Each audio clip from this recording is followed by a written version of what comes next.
Good evening, Mr. President, council members. Dave Woodmayor here to urge you to approve this ordinance.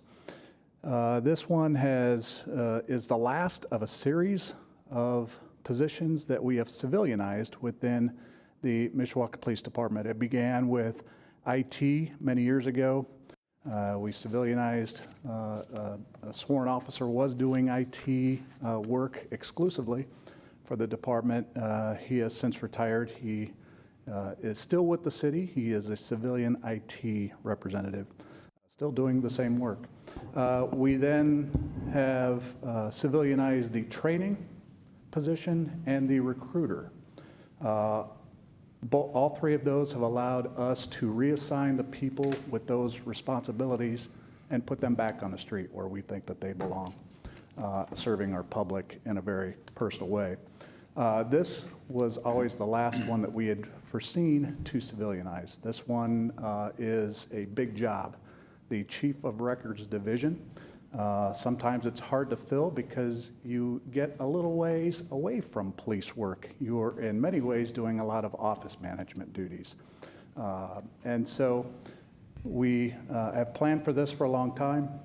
This position right now will, after we civilianize it, the position created on the Civil City side will be filled, but the police position will not go away. It will be filled by an officer that we can get back out onto the streets and therefore make it a force multiplier. The position is vitally important to the department, and in fact, it has a lot of responsibilities. It maintains the department budget. It maintains the fleet. It runs the records division and oversees that. It runs the property division. And also it is in charge of procurement for all of our equipment. It oversees 8 people. And so if we were to fill that with an officer, we will pay $96,500 per year. We are proposing a salary of $70,000, which we think is in line with kind of assistant level management here at the city. And so this will be an appointed position as well. You may wonder what that means for Chief Arndt, who is currently in the position. And I might say, and I'm not going to go out on a limb too far by saying he has been just an outstanding, one of the best chiefs of records that the city has ever had. And so he will be reassigned once this is approved. And so I would encourage you to support this. This isn't your administrative assistant kind of position. This is a high-level management position, probably equal to executive chief at the fire department, that type of thing. Thank you. Any questions for Mayor Wood? Thanks. Mrs. Volker. Hi, Mayor Wood. Just one, maybe two. This is a new position, correct? Correct. Okay. I guess that's actually my only question. I may come up with one other one, but I wanted to clarify that it's a new Okay. position. My comment would be, I made a comment in our pre-meeting about, I was looking at the call reports for the 911 center, and it appears that our calls are up this year over last year. And it seems like getting an officer out on the street doing police work as opposed to administrative work is probably a good idea. Well, I will tell you that going to 12-hour shifts, and we're getting a little off topic here, but we have more officers on the street now than we have ever had in the history of the city of Mishawaka, by a lot. It's not particularly close. We are also, this will only add to that, and in fact, by going to this new shift strength, we are, as of today, snapshot in time, including 2 that I just hired, one who is going through perf review now, the other that will have to go to academy. But including those 2, we are above staff, 102, with 100 budgeted. Now we know we have some retirements coming up. We have, so it's always in a constant state of flux. But it's our goal this year to kind of remain above staff, budgeted staff, so that as retirements come, as we know they will next year, we can slide them into that. So The shift strength model is working out great, as expected, and I've never been more positive than I am about the Mishawaka Police Department at this very moment in time. Other questions for Mayor Wood? Mrs. Hazen? Hi, Mayor Wood, how are you? So my question is, you said this is an appointed position. Is it appointed by the chief then, or? It's just similar to a management level position where I will have some involvement. Certainly, the chief will certainly be involved in this decision as well. That's all I needed, thanks. And Chief Arndt is here should you have any questions of him as well. Currently does the job and has much more expertise and knowledge about it than I do. Thank you. Other questions for His Honor? And again, and if on any of these you want to defer to Chief Arndt, that's certainly okay. But first and foremost, I appreciate this initiative and the work that has been done to civilianize the other positions that you referenced as well. It's to the benefit of the police department and the community to have more officers on the street. So I appreciate the leadership that you've shown along those lines. With regard to this specific position, what's the time frame here, do we think, that'll be at play with regard to making the changes if they're approved this evening? So we'll post it starting immediately, getting the job description to HR and go that route. We will look to hire hopefully within the next couple or 3 weeks, depending on how the application process goes. Okay. And then with regard to that ripple effect of the change, that addition of another officer to the street, will it literally be a reassignment of someone, not necessarily Chief Arndt, but will the ripple effect be that there'll be another officer assigned to the uniform division for road patrol purposes, or is that to be determined? Well, it's to be determined. As you are aware, Chief Witkowski is retiring in the very near future, so I will have discussions with the new chief to determine exactly those kinds of things. Okay. That makes sense. But any way you slice it, we're going to end up not losing a slot. We're going to have another sworn spot that'll be repurposed to another law enforcement Exactly. activity. Mm-hmm. And then not so much a question as a comment. As this evolves, and again, I think it's a wonderful idea and will benefit the community. My hope would be that as and you can only hire who applies, but as the applicants come in, that in addition to looking to those sworn officers, the responsibilities of this position are so unique at times that it may very well be that there could be someone who doesn't come from a law enforcement background who would be suitable for the role. So hopefully we're going to look at the full range of applicants and consider the best person for the job, as we typically do whenever we have a vacancy. But It's always my philosophy to take the most talented, best people available and promote or hire them. I appreciate that. So thanks again for the work that has been done by you and by the leadership at the police department on this initiative. Thank you. Anything else for Mayor Wood? Thank you, sir. Is there anyone else wishing to speak in favor? If you would, please come forward to the podium and state your name and address for the record. Seeing no one, is there anyone participating remotely who wishes to speak in favor? Is there anyone with us this evening who wishes to speak in opposition? Please come forward. Then is there anyone participating remotely who wishes to speak in opposition? Are there any council members who wish to speak? If not, then I call for the question. Question. Madam Clerk, would you please poll the council? Mrs. Hazen? Yes. Mrs. Volker? Yes. Mr. Carroll? Yes. Mr. Benicki? Yes. Mr. Mamalenti? Yes. Mr. Violi? Yes. Mr. Hicksabaugh? Yes. Proposed ordinance passes 7-0. Thank you. With that, we'll move into privilege of the floor, and at this time, members of the public are invited to the podium to speak with respect to non-agenda items only under privilege of the floor. Seeing no one, is there anyone participating remotely who wishes to speak under privilege of the floor? Thank you. With that, we'll move into unfinished business. Yes, Mr. President, we have Resolution 2024-15, a resolution of the Common Council of the City of Mishawaka, Indiana, approving a petition of the Mishawaka Board of Zoning Appeals for the property located at 940 East 12th Street. This is a use variance to allow for 2 permanent storage containers. Thank you. The record will reflect that we received the committee report at our last council meeting, and at this point, we will move back to the stage we were at when the motion to postpone was approved, which was questions and comments from the council. So at this point in time, are there any questions or comments from the council? Mr. Carroll. Thank you, Mr. President. Again, this issue, a little bit complicated one. I called for the postponement just because we had received kind of a last-minute letter from the fire marshal and his concerns. I wanted to take time to go over that, meet with him. We actually did go together to the site to take a look at it, met with the owner and took a look at those. So I thought it made sense to see if we could have Fire Marshal Dempler come today. So if you can come to the podium and have a couple questions for you, and I know the council will have some as well.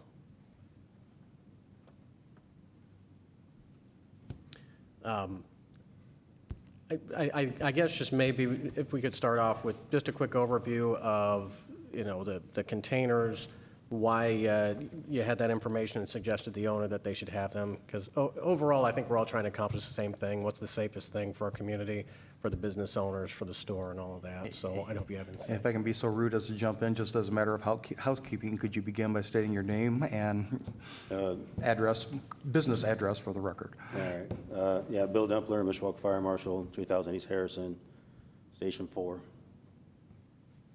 Mr. Carroll, the floor. To your question,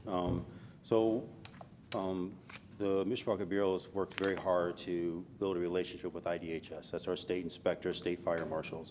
So when our state inspectors come into our city, they get a hold of me, and I scrimmage, and we make sure that we work with them and work together to do a better job on life safety on all aspects of the inspect. So fireworks is a big one. The state regulates the permits, the amounts. The state goes in and inspects, and then we show up with them, and so that way we do a joint investigation, so we have a equal acknowledgement, and then everybody's got the same word, the same element. Because the last thing you want is the state telling you one thing, and then you got your local telling you another. So we have good transparency and consistency.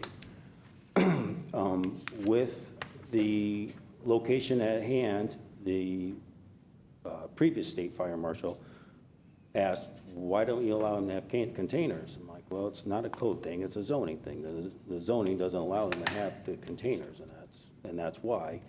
And of course, he mentioned, it's like, well, you got containers of these, and these. We were just there. I'm like, yes, I understand that, that's a zoning thing. I was like, but I'll make mention. So I did go to planning and say, hey, we allow these other containers to be on these, for these temporary bases. We do that for them, we should also do it for him, and which we did. We allowed him to do it, and the agreements was made, and he's abided by those, and the temporary container is gone. So with him, he was asking this and that. I was like, well, you got to get the variance to have the containers full-time. I was like, it's not a code thing, it's a zoning thing. And that's why we're here.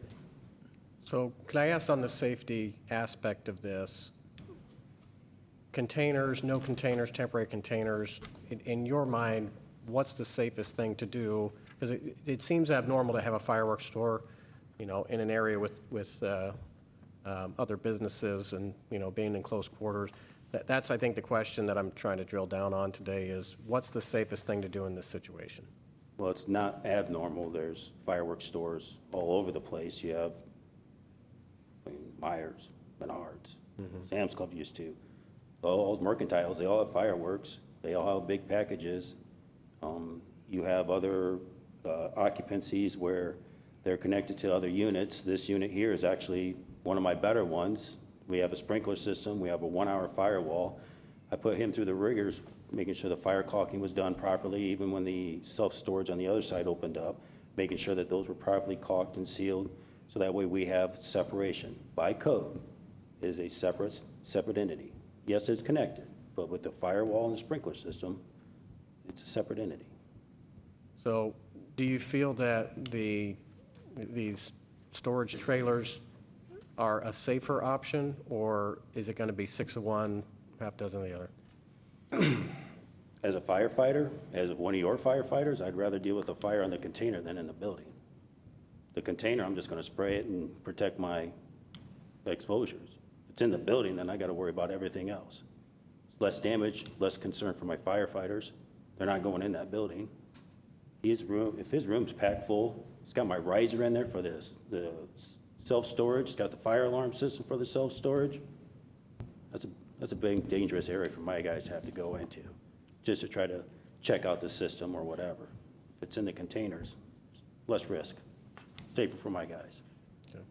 And that's coming from you as your firefighter. As your marshal, code states, NFPA 1124, Chapter 6, it meets all the requirements. You're allowed to. The only thing I would say is we have neighbors here, and they did a great job expressing their concerns, and that they have quite a few valid concerns between the pawn shop owners, talking about how they've had break-ins, and they're concerned about that. And then, of course, Builders Ironworks being right next door, being in proximity to that with guys outside on the lawn. I think that's the main concern. Could you speak to the safety of their people at all with these containers and what risk it might or might not pose? Right, and by all means, it's not a code issue, it's a zoning issue. And the fact is the properties neighboring it is industrial, so you can have storage containers in there. I have no idea what's in their storage containers. I can't ask, I can't look. If I ask and they allow me, great, but there's plenty of storage units, we have no idea what's in. At least this one here, I know where it's at, I'm regulating the distance, I'm regulating notification. Do you feel like those containers pose a risk at all or an increased risk in any way to the neighboring businesses? I mean, the businesses that are connected, I think it would be safer for them to have less material in that building and off to the side, by all means. Because when the season ends right now, all that's leftover goes right into that building. He can cram it packed full, it's unlimited. States said that. He fought that, and he's back to unlimited. He's got to maintain 18 inches from the sprinkler heads, and he's got to leave me a clear path for my egress.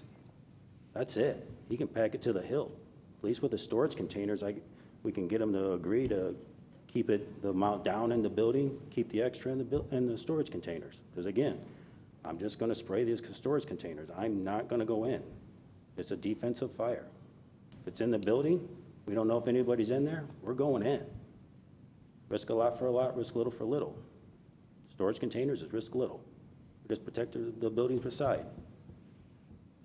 And then we've seen a lot of questions that they had about the potential for these containers creating, danger to people if they're around that. Do you think that poses a kind of That risk? one there, I'd have to ask what fireworks were in there, what heating element was in there, what human factor. Mr. Maramolente. Thank you, Mr. President. Thank you, Mr. Carroll, for thorough questions. Just to add on to the ones that Mr. Carroll had talked about and some of the literature that we've been distributed with the kind of spontaneous explosions, combustion. You had mentioned that there needs to be a human element to that, not necessarily just the internal heat of the storage unit cannot combust. It could, but it's like 500 degrees or better. I mean, they're shipped from China in storage containers and trains. Sure. It's no different from that. I mean, if you look at that way. Okay. For the habit to fire, I mean, yes, spontaneous combustion can happen. There's always that chance. But in this element, if it's going to happen, it's going to have a human factor, or it's going to have a factor of natural causes, lightning or something like that, but that's going to happen anywhere. And my other question was that you had mentioned that you'd inspected the current location and made sure that it was properly caulked, et cetera. So I know Mr. Carroll had asked the question, so with the container being outside, that pretty much eliminates regulations, caulks, et cetera, correct? So you still stand by it, the neighboring? So with the regulations, if you guys would approve the zoning, and again, it's up to you. I really don't care either way. But you can ask them to say, hey, maintain 10-foot clearance. Make sure you don't stack more than one high. Make sure that it's marked. You can have different factors that you can ask of him to make the zoning agreeable. By all means, the things that I've asked of him to be done is more stringent than what is required per, again, NFPA 1124, Chapter 6. Thank you. Thank you. Other questions? Mrs. Hazen. Hi. Are these just normal storage containers, or are they a special container for fireworks? So he provided me with paperwork. He's not just going to go get the typical storage unit. They're actually designed for hazmat and explosives. They actually have ventilation, and he mentioned that he was going to get some kind of security on it, so there would be some kind of monitoring. Now that he would have to answer, I would not know. But that would be another factor. It's like, hey, make sure you're going to do the containers that you said. Again, it's even more safer. It's just unfortunately, right across the street, it can be a regular Kingman cargo trailer, 40-foot long, packed full of dynamite, and we have no idea. Thank you. Other questions? Just a few follow-up. I appreciate you being here this evening and the work that you've done on this as well. The staff report, and you touched on fireworks retailers within the community. The staff report makes reference to other retailers having received transient merchant licenses to operate in parking lots where they've been allowed to keep fireworks in storage containers. And then it goes on to say, however, we have not permitted this as a permanent solution in commercial areas. So based on your experience having inspected these type of business operations, are we changing our philosophy with regard to the permanency of these type of containers? Another way of asking the question, has it truly been in the past that only transient merchants for a short period of time were allowed to store in these type of containers in your experience? I'm seeing containers full-time throughout the city. Different companies have gotten different permission to have the containers. They have different things, and because it's fireworks, you guys are worried, and you have every right to be. It's just, but they're full of furniture, they're full of Christmas trees, or they could be full of lithium-ion batteries. But nobody's worried about that. I mean, I still got to fight it. Still a fire. And lithium-ion batteries is way worse than the fireworks, as far as I'm concerned. I would agree with you that there's a whole universe of unknowns out there, but in this situation, we know for sure in this location, in close proximity to some other businesses, granted industrial, but still in close proximity, that there are going to be fireworks there. So I'd like to focus on this particular situation in front of us. So is this a different situation that we are being asked to approve in terms of the outside storage, or is this consistent with other fireworks retail operations in the city? Well, Spiderworks has got at least 2 of them on their property right now. Okay. And then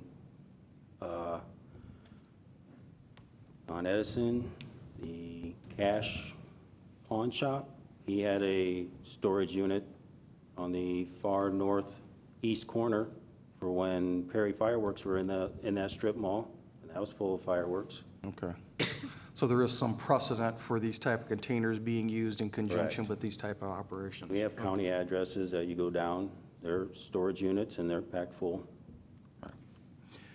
Well, and the staff report also makes reference to the fact, and undoubtedly this is going to sound different to the layperson than it does to you, but one of the conditions of approval in here was that the containers be labeled as explosives, which may be a term of art in your world, but if I'm a neighbor or somebody else, that gets my attention when it's labeled as Right, as and- explosives. So can you talk about what that means in your world? So, again, you nailed it on the head. It's information. So when my guys show up, they see the label on those cargo trailers, my guys know that, hey, we don't have a normal cargo container. We need to have special precautions.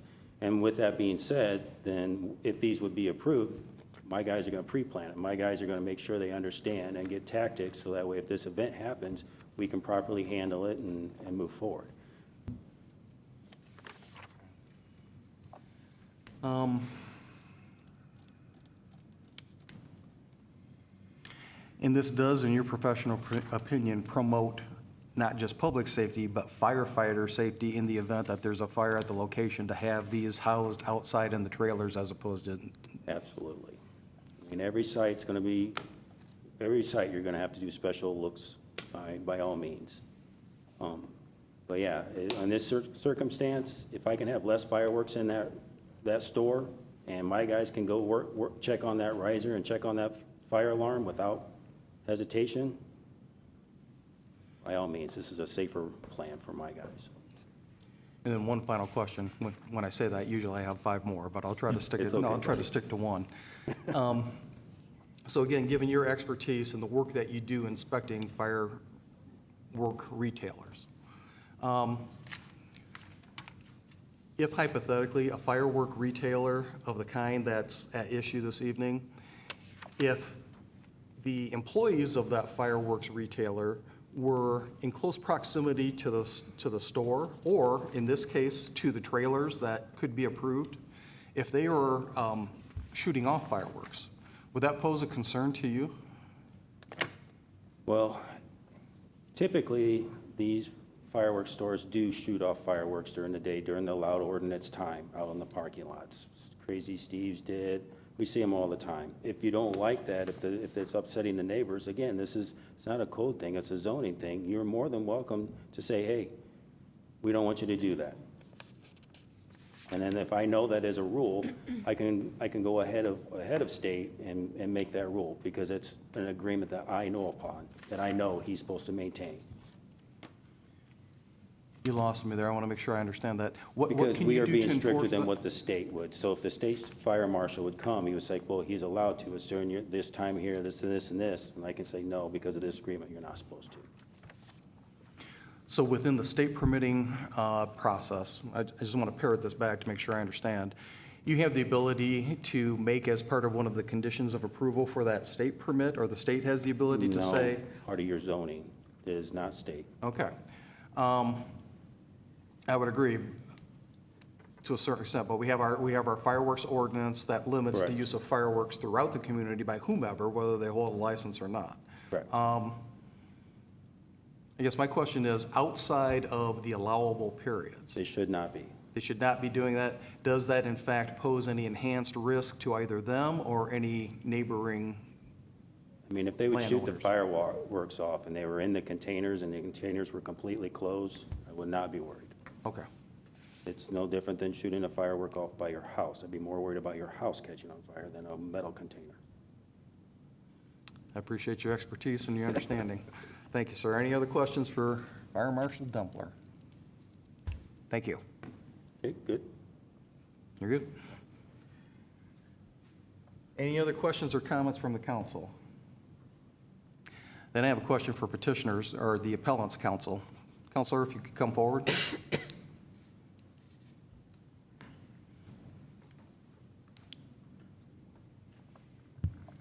And once again, could you state your name and business address for the record? Yeah, Joshua Visser at Sopco, Nussbaum, and Abnett, Kazmarek, which is at 210 South Michigan Street in South Bend. Thank you.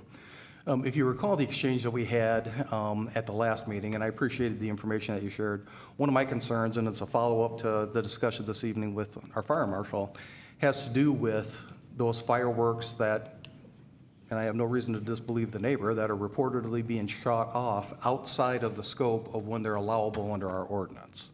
And if you recall, what I asked is to hear from your client, his or herself, with regard to their willingness to commit to following our ordinance if in fact this is going to be approved. So is your client with you this evening? Yes, Mr. Long is here with us this evening.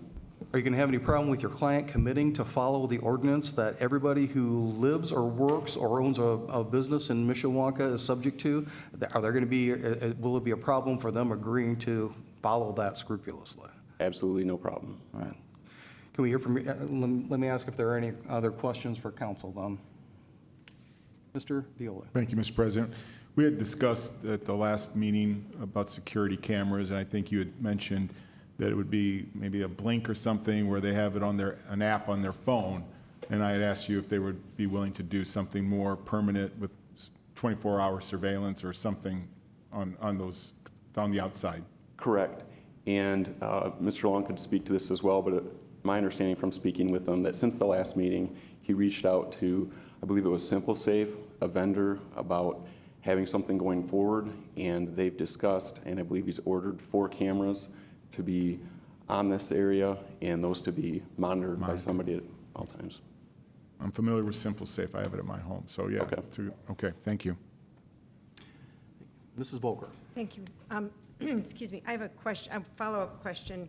regarding the types of containers, I think the fire marshal said that this was going to be a special type of container designed for explosives. Can you tell us about that, or perhaps our business owner would like to tell us about Yeah, that? and if I can't answer it, maybe he can speak more to it, but it's my understanding he's, because I think I told you before, I didn't have any knowledge of a specialized container. He has reached out to a vendor that provides containers to places across the country, and the containers that they provide have a special ISO certification, which the fire marshal was talking about. And so with that, you know, it goes through more rigors, and they're for these, not just fireworks, but specialized for that. I think it's also been mentioned there are some vents in there, in those as well. And I guess getting a little bit off, but since our last meeting, I tried to do some of my own research, and everything I saw said that the fireworks can't spontaneously combust. They need a heat source that's 867 degrees, and that the hottest temperature in the U.S. has been 134. And so if you have a container that's closed, we're talking about cars being, you know, the windows rolled up, and the hottest conditions in the U.S.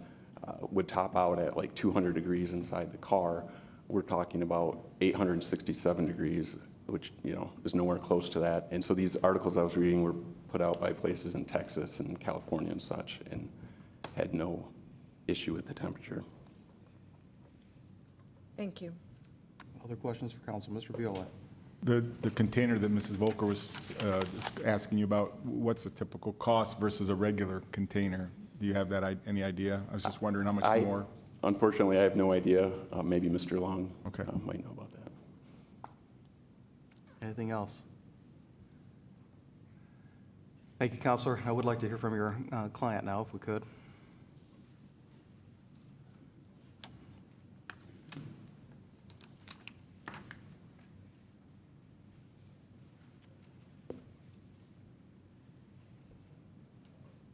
Mr. President, Council, my name's Charles Long.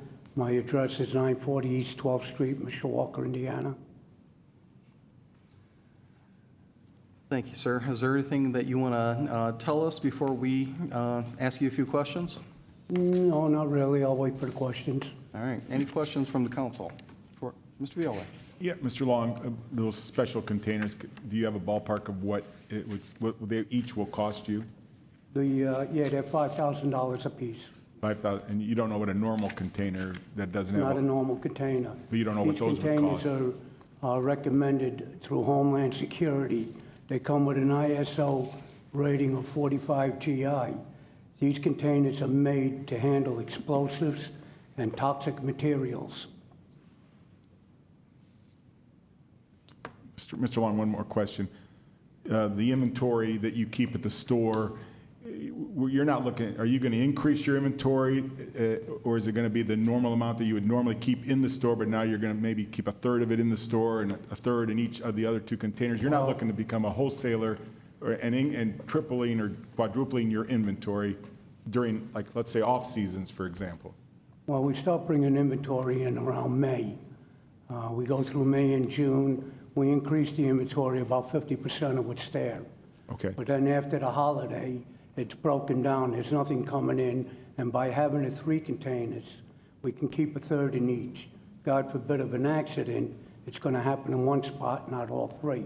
And as the fire marshal said, if they have to enter the building, it's a hell of a lot more dangerous. These containers never ignite on their own.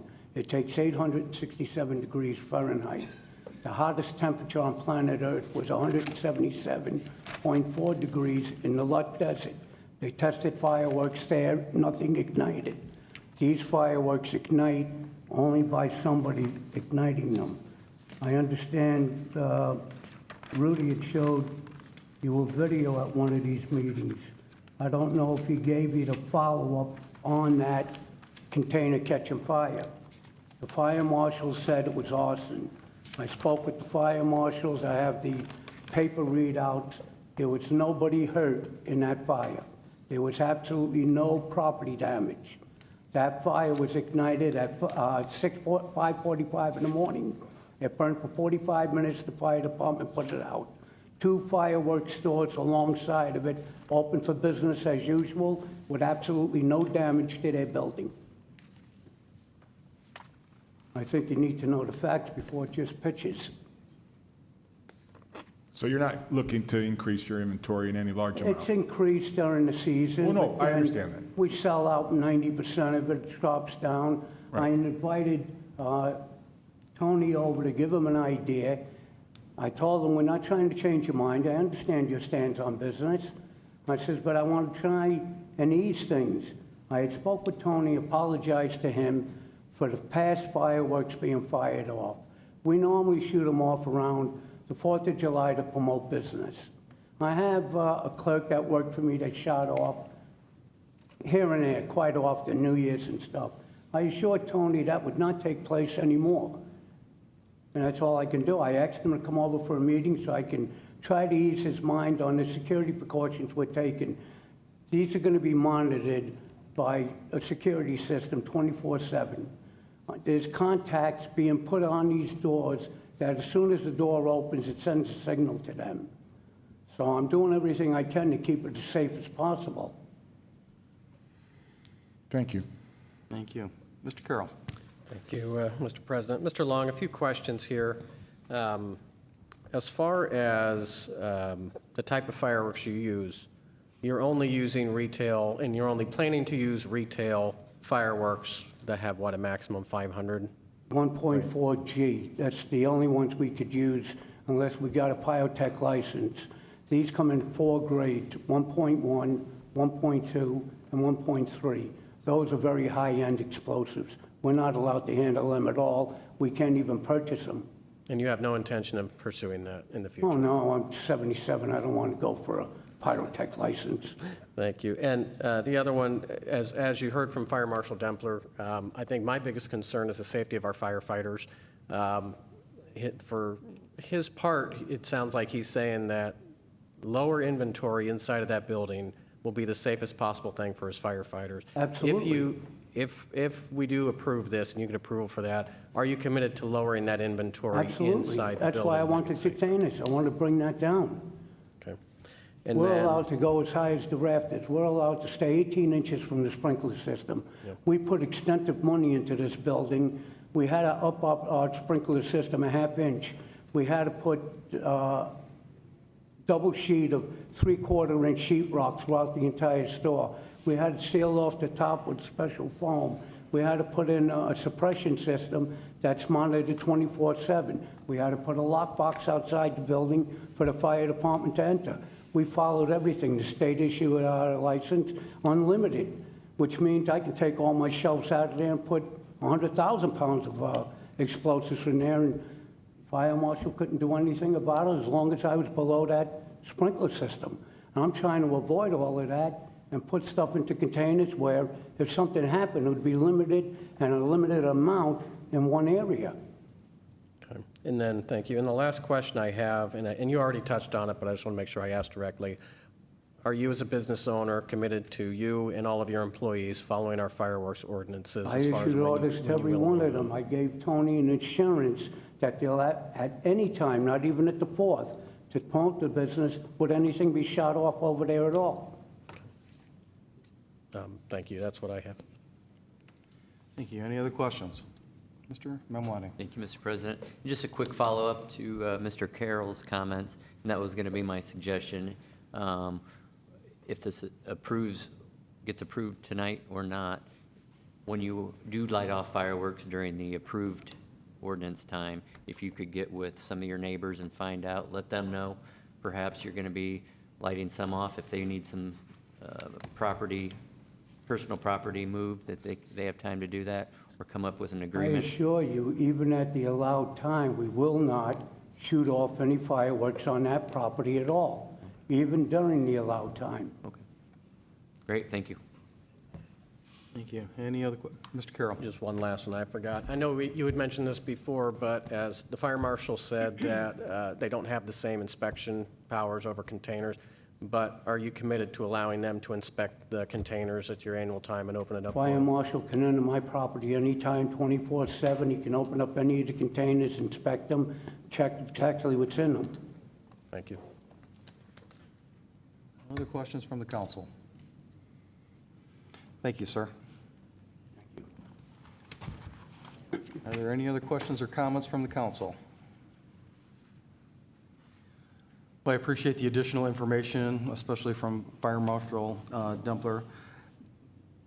From my perspective, were it not for his recommendation and his expertise and the firefighter safety component here, I would not vote in favor of this. I believe that this is an idiosyncrasy of our zoning ordinance that hopefully we'll address as we go through the comprehensive plan process and look at our zoning ordinances.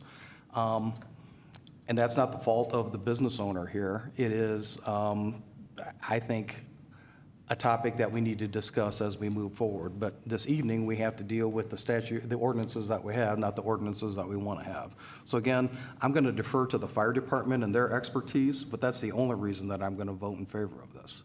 And my other request would be that all of the departments of city government hold the appellant to the commitment that they made tonight with regard to being good neighbors and with regard to zero use of fireworks on the property, whether it's our planning department, our fire department, our police department, our building department, whomever it is. I think our expectation is that the commitments that are being made today are going to be enforceable and going to be followed through, and I would hope that, I would ask that all of our departments make sure that we hold that commitment to be enforceable. But with that, I will reluctantly